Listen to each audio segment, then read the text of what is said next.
Hi YouTube, so I wanted to do a video about all my different ferret supplies and what kind of supplies you should get when you're thinking about getting a ferret. So I have it all here laying out on the ground, and there's Percy, Bandit, Leslie's in the cage. First thing I'd get, probably if you're thinking about getting a ferret, is start looking at cages. I have a video about the tour of my cage, and I show like more of my bedding and stuff, but again, it's the Ferret Nation double level. This is the bottom, and then that's up top. I love this cage. It has a ton of room, so more about that in the other video. So once you got your cage, you want to get a water bowl. These are the lock-on ones. I like those because then they can't spill water. I have one up on each level. And then litter boxes. This is it's a Marshall's lock-on litter pan. I like these ones the best because they're really big. Most ferrets seem to prefer the big square ones as opposed to the little triangle ones. There's a little triangle one. It's just, they're too small. Ferrets can't really get their feet in. You can kind of see the litter. Need to clean it. I use wood stove pellets for litter. It's about the cheapest thing I could find, and it's ferret safe. It cost me $5 for a 40-pound bag. So you don't want to use any type of like clumping litter or clay litter because that's not safe for them. It can get stuck in their noses, or if they scoot their butt on it, it can clog that up too, and just not safe. But I have one litter box on each level. I clean those every day. And then this is their food bowl. It's just a no skid bowl. I like it. They have one full food bowl on each level. This one, need to fill it. It's just a little cheap plastic one. They like to tip it over. As you can see, Bandit's trying to tip it. So I'd get either a lock-on one like the water dish, or something that they can't tip as easily. So then, once you have your cage and your food and water bowls, you want to get other supplies. And I have it all here laying out on the ground. I usually keep it in Tupperware bins. I just got these at Walmart. They're like $5. So what you want to get next is, this is one of the best things you're going to get. It's called Ferritone. It's a skin and coat supplement, and it's just different oils and stuff that you can give them. It has a little bit of vitamins in it. Ferrets love it. They love it as a treat. I'll just pop the lid top like that and let them lick it off. I don't pour it out or anything. If I want to give them more, I'll just shake the bottle, open it up again, and they just lick what's there. That way they're not getting too much. Now some people don't like Ferritone because it uses BHT as a preservative, which can cause cancer, I've heard. So if you're not comfortable with that, you can use just plain olive oil, salmon oil, or you can dilute this with olive oil and give it to them like half and half. But I haven't had any problems with it, but I don't give them that much. And I'll probably switch to like salmon oil just because, I don't want to take a chance.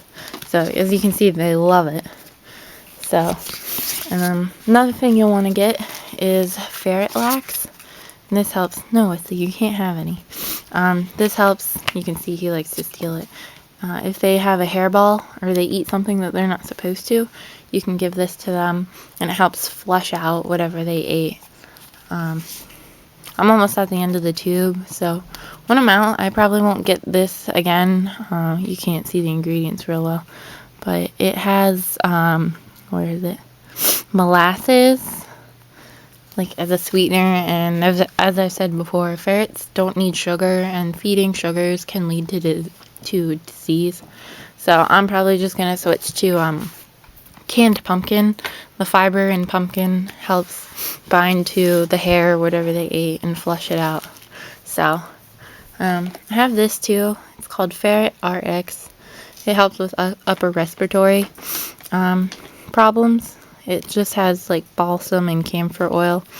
You just put it on something on their cage. I just tied an old sock and dabbed a little on there. Wesley had a cold. he was a little sniffly. So, and he seemed like he was having a little bit trouble breathing. I don't know if it was from allergies or what, but I just put that on a sock and it seemed to help him. So after that, then I have some different brushes here. This is a Super Pet brush that I bought. It has real long bristles, you can see. I bought this and it doesn't work at all. I think it would be better if your animal has long hair, but when you brush them, it just kind of, hold still, Wesley, like, goes on top. It doesn't even comb through the hair, so it doesn't, you can see it's not even taking any hair out. So don't get that. It was a waste of money. I bought this. It's a flea comb. It was like 99 cents. This works great when they're shedding. It pulls out all the undercoat. Definitely get one of these. And then I have a mitt. It just has little rubber nubs. And that's really good for getting the hair out too. My mom gave me this, so I'm not sure where she got it. But I'm sure if you look online, you can find something similar. But that works really well for getting the hair out. Wesley, get out of my shirt. Silly. What do we have next? You'll want to get nail clippers. I think these are by, ow, Super Pet. Stop. You're so bad. You can use regular human nail clippers. I just bought those so I'd have extra. Sorry, Wesley's crawling all over. And then I have a little nail file. Sometimes after I clip their nails get a little sharp. So I use that to file down any rough edges. These are toothbrushes. You can see this one says Wesley and this one's Bandit. I don't have one for Percy yet. They're just my old toothbrushes. And you should really brush their teeth every day. Helps from the tartar building up. I'm really bad about it, so they're not used to getting their brushed teeth, so I try to do it every week. Sometimes it works and sometimes it doesn't. And you can buy like Ferret dental gel or cat toothpaste. You can use that. As long as it doesn't have any fluoride, you're good to go. You shouldn't give them any toothpaste with fluoride. Here I have a syringe. It doesn't have a needle. It's 12 milliliters. You can use this, like if your ferret's sick and they're not eating, get some chicken baby food. See, it's chicken and chicken broth. It doesn't have any vegetables, no noodles, nothing. It's just chicken. Get that, and you can warm it up and water it down, and then suck it up into the syringe, and then you use that to feed your ferret. You can also use it to give them different medicines. So I'd recommend having one of these just in case. It's more of like a first aid item, but it's always something good to have. Then I have Q-tips. You need Q-tips to clean their ears. You want to clean their ears like every 2 weeks. Just do like when you clip their nails. It just makes everything easier, and then you get it all done at once. And I just use a little bit of water on the end of the Q-tip and then clean their ear out. You can use mineral oil too, but I just use water. And then when I got Bandit, he had ear mites. Wesley had them too. Their previous owners didn't clean their ears, so they had ear mites. And I bought this. I can't really see the name, but it's called Mita Clear. I don't remember where I got it, but you can get it at like 1-800-PET-MEDS, or Amazon has it too. And you just put a little bit in their ear, and it helps kill out the ear mites. That's about all the health. Another thing I have is pediatric electrolyte. It's unflavored, so it doesn't have any flavorings or sugar. I have that for like if you have a ferret that gets sick and they're not drinking and they're getting really dehydrated, you can give them that like in their soup or with a syringe to help help rehydrate them. I wouldn't don't give it to them if they're not sick, because you can imbalance their electrolytes and actually make it worse. Always ask your vet, see what they say, what they recommend before you do it. And then over here I have their harnesses. This one's Wesley's. I use the H style. You can see it makes like an H shape. So like this would go around their head, or their neck, I guess. And then this part would go behind the shoulders. And then the little leash. And I put a little bell, just in case if he ever slips the leash, I'd be able to find him again. And I have one for Bandit too. And over here, I have some treats, and Percy apparently wants to play. These are Bandit treats. They're the chicken flavor. I got these before I got Wesley, and then, see, he wants one. Reading it, they're not really that great. They do have chicken, but they also have wheat flour, and they have like propylene glycol, which is kind of weird. And artificial coloring, so they're not that great. So I only give them half of one every week. They don't get that many treats. They get enough, with the chicken baby food and stuff, that I don't need to give them that much. And then I have these here. They're end bone treats. They're like these sticks. They're real hard. You can see they're kind of big. See, Percy, and then over here. No, that's my finger. Well, they're really hard, but you can see they kind of don't really bend, but they're good to clean your ferret's teeth out of. You can give them like raw bones from like a chicken wing, but I don't always have those, so I just give them the end bones to help them clean their teeth out. Another thing you're definitely gonna want to get is this here. It's Ferrets for Dummies. Make sure you get the second edition. That's the more updated version. It has really good information. This is basically your ferret owner's Bible. It has like about different feeding, introducing your ferret, taking him for walks, just preparing the home, exercise, what you should have in like your first aid kit, different diseases, like what is here, like the flu, distemper, different vaccinations. It's just, this book is indisposable if you're going to own ferrets. Like, it is something you need to have. Read it cover to cover.